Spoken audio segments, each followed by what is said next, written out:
Welcome to This Explainer. Today we're exploring a deeply moving, incredibly dramatic historical account from the ancient text of 1 Maccabees.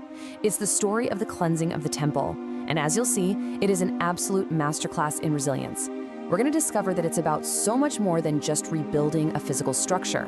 It's about rebuilding a people. Okay, let's dive into this.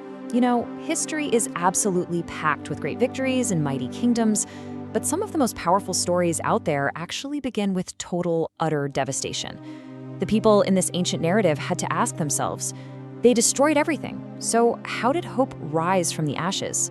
It's a profound exploration of restoring faith when fear had completely taken over the land. Let me ask you something. Have you ever looked at the ruins of a situation in your own life and wondered if recovery was even possible? For a lot of us today, that feeling of watching institutions crumble, seeing communities divide, or just feeling like hope is miles away, well, it's deeply personal. And the ancient Jewish people felt this exact same way. Section 1, when everything is shattered. To truly wrap our heads around the magnitude of this historical event, we've got to understand exactly what was lost here. Back in ancient Jerusalem, the temple wasn't just some building you visited once a week. No way. It represented their entire identity, their purpose, their worship, and their direct connection with God. So when invading enemies brutally desecrated it, the pain went way, way deeper than just broken walls. The actions of the Seleucid ruler Antiochus IV were just systematically devastating. I mean, sacred traditions were completely outlawed. The temple itself was intentionally polluted with pagan practices. The ultimate goal here was widespread fear, effectively trying to erase the local identity altogether. Many people at the time genuinely believed the damage was permanent. Just imagine standing in front of your most beautiful, sacred place, only to find ruins, corruption, and just total silence. It literally felt as if the heart of the nation had been ripped right out of their chests. But then, the momentum completely shifts. Section 2, facing the ruins honestly. A man named Judas Maccabees and his followers completely changed the energy of this narrative. After enduring brutal war, massive suffering, and facing just overwhelming odds, they reclaimed Jerusalem. But getting the physical city back, that was really just step 1. They absolutely refused to accept defeat as their final chapter. Instead of just focusing on revenge, they turned their sights toward renewal. When they finally stepped foot into the temple area, they found destruction everywhere. The gates were burned down, the chambers were completely ruined, and get this, grass was literally growing in the holy courts. It looked like a place of total abandonment and death.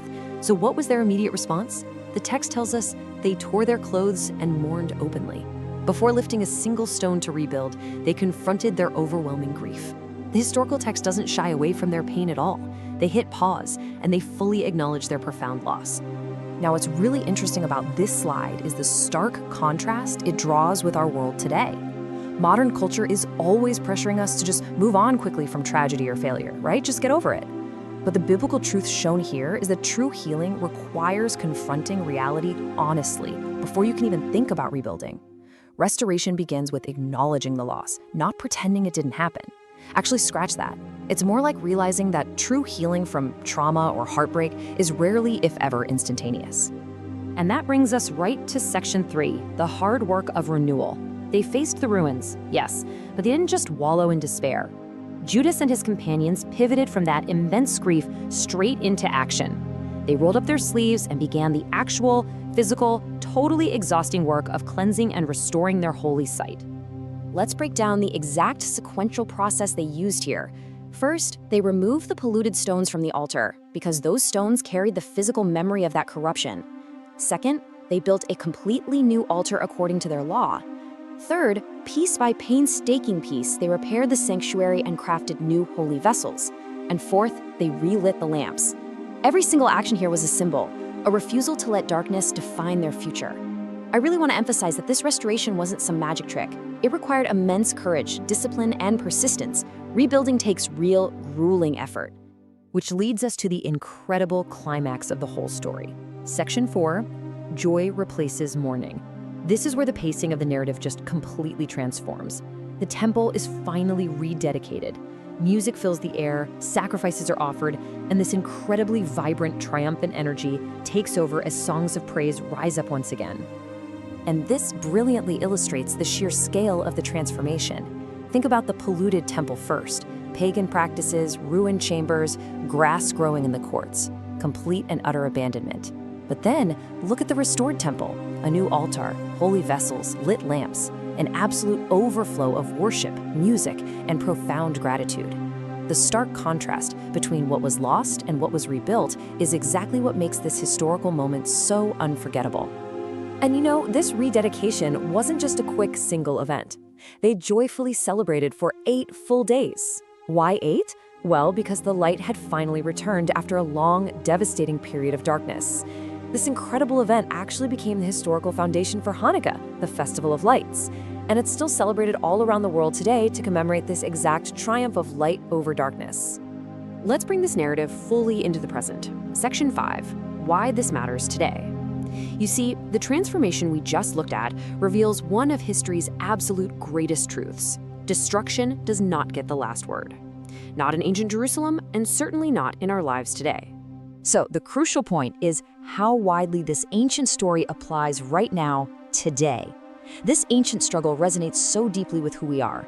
Communities recovering from violence, families trying to rebuild trust, veterans returning from the trauma of war, and individuals fighting silent, daily battles with depression. Judas Maccabeus understood a really vital concept. Rebuilding physical walls means very little if the people's hearts remain broken. The physical and spiritual struggle for renewed identity, peace, and hope is just as relevant for modern society as it was thousands of years ago. Burned cities are rebuilt. Broken relationships heal. Hope returns. Across generations, humanity has survived economic collapses, terrible wars, disease, and deep personal tragedies. The overarching thesis of this incredible historical account is that dark seasons are temporary. No matter how badly damaged the foundation might be, renewal always remains within reach. So I want to leave you with one final thought, a question really. Will you believe that your dark seasons are temporary? The examples set by these ancient people challenges us to believe exactly that. Thank you so much for joining us for this explainer. Be sure to subscribe for more explainers where we'll continue making the complex clear, uncovering the profound lessons that history has left for all of us. See you next time.